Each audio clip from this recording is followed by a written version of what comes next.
Hello YouTube viewers, welcome to my show Future Friday. Today we're gonna take a look at the hot topic of this year, Hyperloop. So let's dive right into it. So question comes to the mind, who started this? Elon Musk. So what was the idea? What was the grand plan? The idea was very simple. They're gonna give you fast travel, as in faster than aircraft, cheaper than bus fare. That was the whole idea. Fast and cheap transport. They initially quoted 5 times cheaper. Now you have to understand it. This is where it became a scam. Elon Musk in 2012 he interviewed a reporter and then he pitched this idea. However, the idea was created by this guy, and this is Robert Goddard. He's the father of rocketry. Basically, he's called the initiator of space race. Basically, if he didn't do his job, we wouldn't have any rockets or satellites. So, and he also proposed the idea of vacuum train, not in exact same sense, but Elon Musk did not made any mention of that.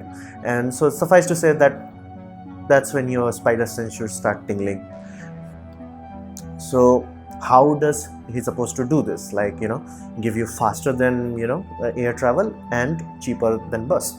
So the whole idea is a merger of two technologies. The two technologies in question is Maglev and vacuum trains.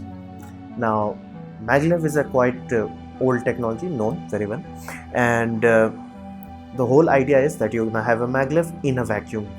So, but be mindful, there are some old designs that used to have air in front of it and has turbine design and all that. That design was thrown out instantaneously because it was acting like a hovercraft, and anybody who knows that military has giant hovercrafts are not efficient, because to fight gravity you end up spending so much energy, is pointless. Wheels become cheaper again. So that idea was thrown out. So if you see any Hyperloop design and concept work that has big turbine in front, yeah, those are outdated. That should tell you, like, even the designs are not up to date. That should tell you everything you need to know. So let's in principle everything sounds okay, like it's a Maglev, it's a known technology. Vacuum trains, how hard that can be? So what's the issue? So I'm gonna be honest with you guys, it can be done. If you put enough money, time, energy, it can be done. Physics is not at the other end saying like, yo, you cannot do this. It can be done. However, the scam part, why I'm calling it a scam, is the price part, where they are saying it's gonna be cheap. Heck, cheap, screw that. Like high-speed trains are not cheap. Like Shinshan, the bullet train of Japan, it cost almost $100 to $150 per ticket. So it's not cheap. Neither the railway travel that is in Europe is cheap. So high-speed train is not cheap, and this guy is gonna bring that cost down while traveling faster than aircraft. Yeah, that's the part of scam part.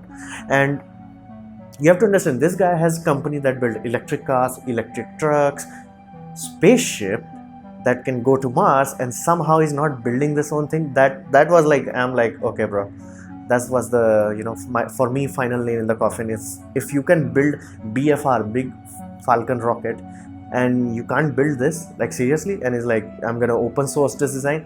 Even the Tesla is open source, yet somehow he's still building it. So this is at this point, pieces started to fall together as a scam. And to give you an idea what things can be done but should not be done because of cost reason, I am giving you two examples. Space Shuttle, this was the worst spacecraft ever made, the most expensive and the most deadly. And this is Concorde, which was more successful. Like it did not fail miserably, but there is a reason we no longer travel at supersonic speed. The fuel consumption, basically the energy cost of this thing was so high. Like there is a reason you don't see them flying. Like it worked, both of these things worked, but you don't see them anymore. Why? That's the whole point. It can be done, but it's not worth doing it because of cost. So let's dive right into it. So Maglev, I said the Maglev is the core aspect of this technology. So the idea is quite old. Idea is 100 years old. What does that idea is? Basically, you take a motor and you have AC induction motor, where you have a stator and you have a rotor. Rotor rotates. So you take the stator and you open it up like this. That's it. Nothing fancy about that. It's called linear accelerators or linear motors basically, and there is no spinning in it. It's just to have a plate and you have another plate moving on top of it. That's the idea of maglev. Now, first maglev idea was patented. Like, yes, there is patent on this shit. It's 1905. First patent was granted on this topic by Alfred Zinn. That's a German name, I can't pronounce it. And you have to understand, even though maglev has no friction from wheels, it still has friction from air. So you are removing a lot of wheels, noise and all that, yes, but you're not removing air. So it still has a lot of very high energy cost. Now, Japan is the only country that has a network of maglev and high-speed network that are compared in this apple to apple comparison, because if I compare Germany to Japan, it won't be a fair comparison. So because they are operating in both of them, I'll give you some statistics from their point of view. So their maglev train that you can see in this picture, that runs at 500 kilometers per hour. Very nice speed, but it takes 100 watt-hour per seat per kilometer. Now, don't go deep into it, just pay attention to the number. It takes 100 watt. They have Shinshan, that is the bullet train, and it also operates as the same high-speed network train. It's traveling at 300 kilometer per hour, and these are average speed, like this is the watts they are trying to maintain, but it takes 29 watt-hour per kilometer. So understand the difference, how far you have jumped. You went from, let's say, 30 to 100, but you did not went in speed 3 times up. You only went basically 1.5 times. So this is a very crucial part about maglev.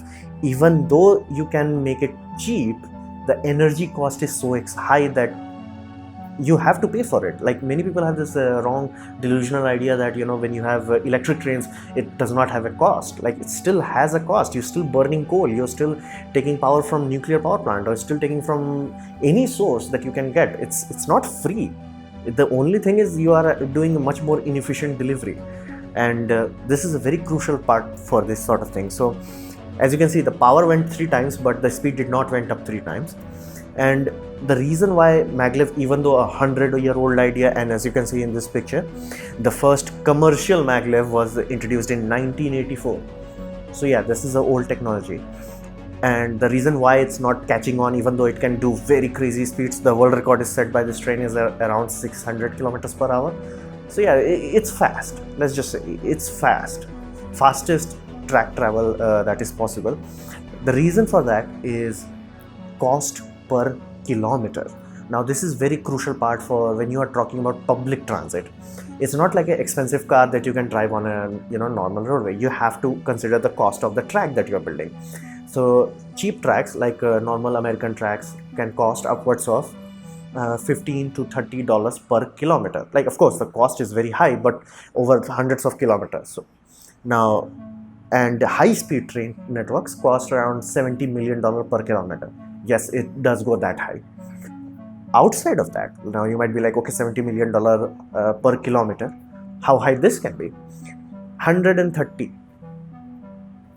70 million per kilometer to $130 million per kilometer, and it piles up. So the longer network you make it, the more expensive it will become. So suffice to say, there is a reason why it never caught on. And this is when I like the first white paper published about the Hyperloop network from Los Angeles and all that. The proposed price was around $8 billion, and I'm like, what?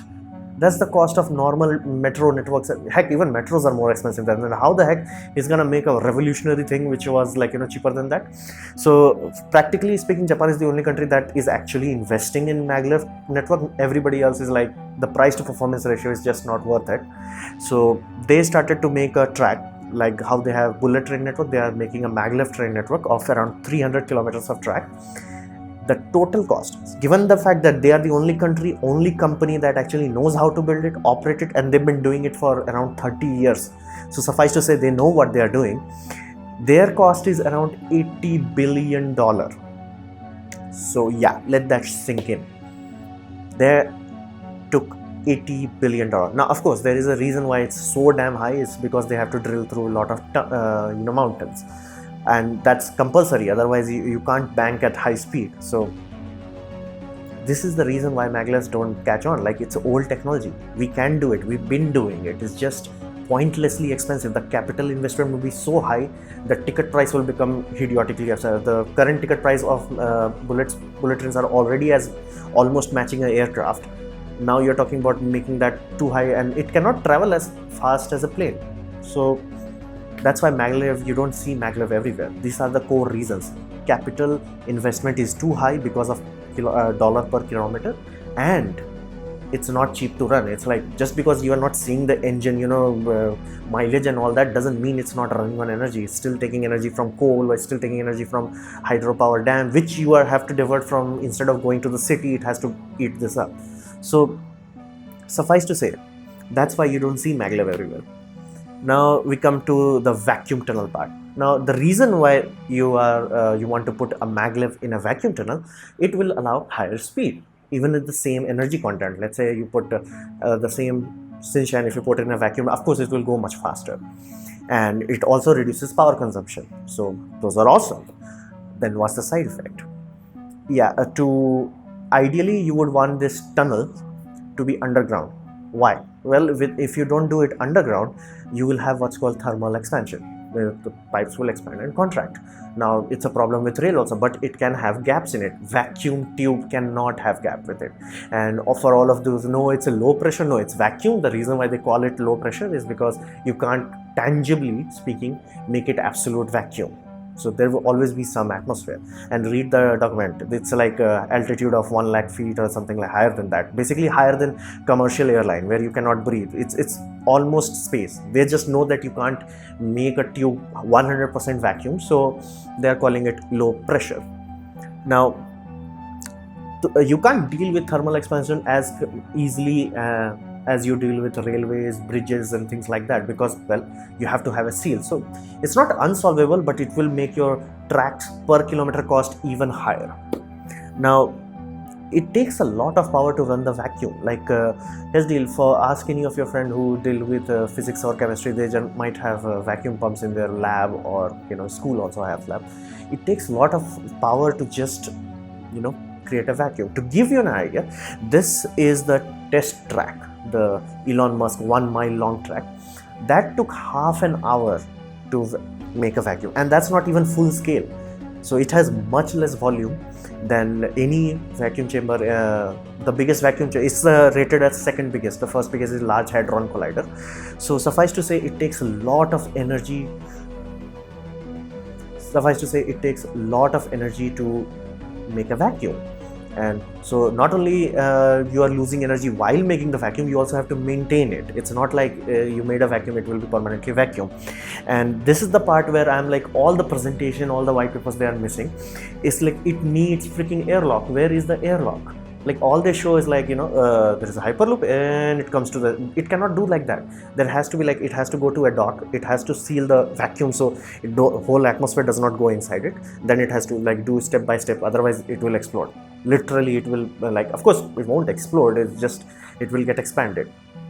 So you need airlocks, and airlocks are not cheap, and not to mention they also leak. Like, you cannot have 100% perfect airlocks. So this airlock part is completely removed in everything. And the one thing that people don't understand properly is the vacuum is very dangerous. This is a rail car. This is what happens when rail car ends up with a vacuum in it. Now, as you can see, these are not made with thin metal. They are made of quite thick metal and designed to withstand collisions. However, vacuum is very powerful, and the bigger the chamber, the more powerful vacuum will become. Now, can we design things that can handle this? Yes, very easily. Submarines are designed to handle this sort of pressure. Here's the deal. I do not think I need to tell you the cost of submarines metal. Like, it's idiotically expensive. And this is where I keep coming back to. It's not that it cannot be done, it's just the cost of it will be so high. And the fact that nobody is showing you airlocks in the presentations, the proposed designs, it's just Hyperloop just comes out and like, no, you need airlocks for that. So suffice to say, it's idiotically expensive at the Maglev stage. Now you have added something that is 10 times more expensive. And if you do it underground, tunnels are idiotically expensive on top of that. So yeah, at this time you are realizing you are reaching around $500 to $600 million per kilometer. I'm not exaggerating. It literally, some tunnels actually have that kind of cost. and they also need a third tunnel. You'll have one up line, one down line, you will have one service tunnel line, just in case, to rescue them. And again, because of the vacuum, you can't just go in from each other. So, and the pods that are like, the images, that pods are the most common images that you're gonna get about that. They're gonna be claustrophobic on a level that most people don't realize it.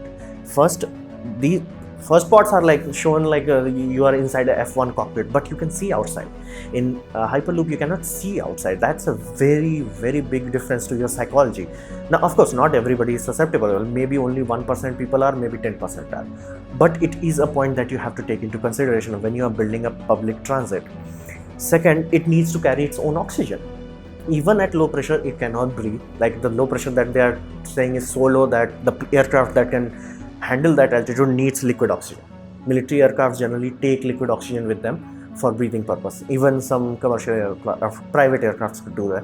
Generally, it's not advised for commercial use, but for military use, almost all military aircraft have the capacity to carry liquid oxygen. So this part is also removed from all the discussion. It's like, how the heck people are gonna breathe in it? It's like, people just gonna breathe. No, but like when plane suffers any critical loss of pressure, they can drop the plane to 10,000 feet and people can breathe. You can't do anything like that. So it has to carry its own oxygen. And you might say, okay, the journey is very small, let's say 20-30 minutes. You are still traveling a long distance, and you still have to have contingency. What if the power failure happens while you are in the transit? You have to have it. You cannot be like, okay, see, like if it works, doesn't work, you are dead.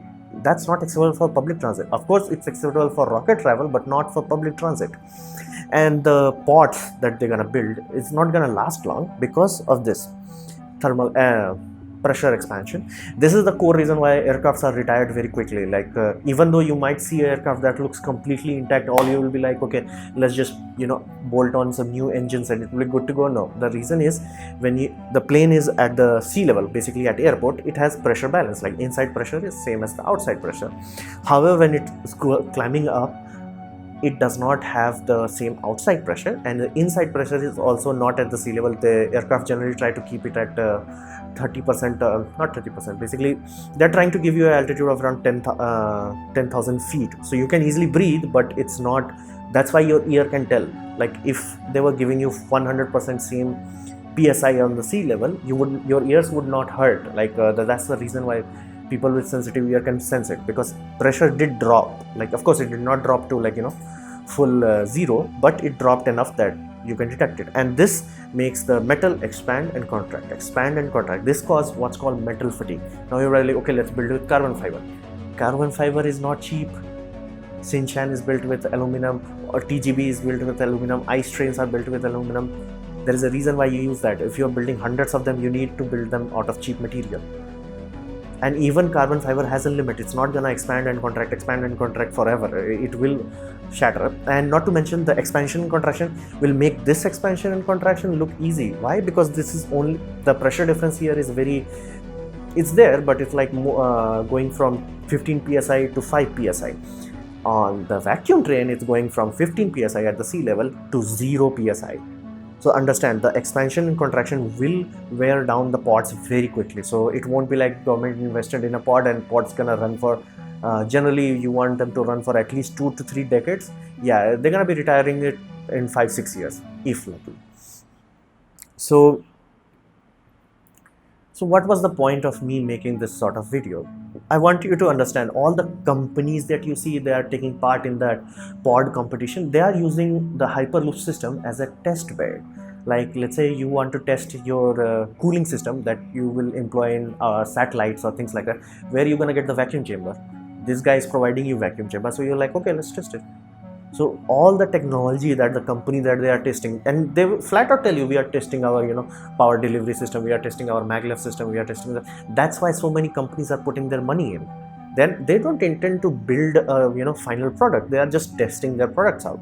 If it works, it works. It doesn't work. Like for them, it's a test bed. And those who are not paying for it, like in other places, like where companies are being called upon, like let's say government is like hiring them to like build that, they're getting paid, so they don't care whether it works or doesn't work. So please don't jump on the oh, so many companies have two reasons: A, profit; B, using it as a test bed. test bed, like suffice to say, is quite powerful, especially if you want to test things in vacuum. Vacuum is not something that every Tom, Dick and Harry can create. So that's the reason why so many companies are interested in it. And it's not that it cannot build, it's just cost trillions of dollars. Trillions. And to give you some perspective of how big a trillion is, entire US's GDP is around 15 trillion, 14 to 15 trillion. So let that sink in. That's how expensive this is gonna be if it ever comes to the market. So all I want of you guys is don't jump on the hype train. So don't, if see like tracks like this, oh yeah, India is gonna get Hyperloop, or this is gonna be the USA Hyperloop network. Yeah, no, it's not happening.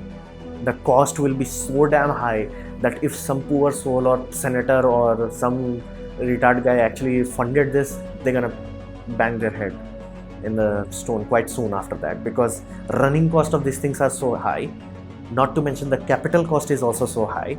At the end, it will be so high that people won't travel on it. And you have to understand, I have never seen this kind of publicity on something that supposed to carry people but hasn't carried even one people. Not even a single person has traveled. Like, you have the amount of people's hope on this is surprisingly misplaced. Like, let people travel on this. Let somebody actually go there. Somebody actually figure out, oh, how I'm gonna breathe. How we gonna have emergency exit procedures. Don't be like, okay, just Hyperloop, fast travel. There's a cost to it, and please be mindful. There are scenarios where, like in my own country, India, they built a metro network in a station, in a city. It became white elephant. Basically, in engineering, white elephant means you can't pay for it. Why? Because there was low public demand for it. Hyperloop costs so much that you have to sell so many tickets, and not to mention you can't sell that many tickets because it's not a train, it's pods. Each pods are traveling. It's not train like Indian train can easily carry 800 to 900 passengers. Yes, it is that high, almost 1000 passengers is easy. So you can't expect to travel that many people in one pod, obviously. And if you have multiple pods, of course you have delay also. So with time and the low capacity, ticket price will go up. So at the end, you are living in a point where per head ticket is roughly around $50,000. So yeah, it's not happening. And I please urge you to stop the hype. If you don't, you will pay for it, because at the end, the government are gonna pay for it, and they're gonna pay it from your tax money. So be mindful of this. So that was my presentation. Hope you guys liked it or learned from it. In that case, please like. If you didn't, dislike, leave a comment and subscribe. Press the bell icon to be notified since I make video every day. And thanks for watching.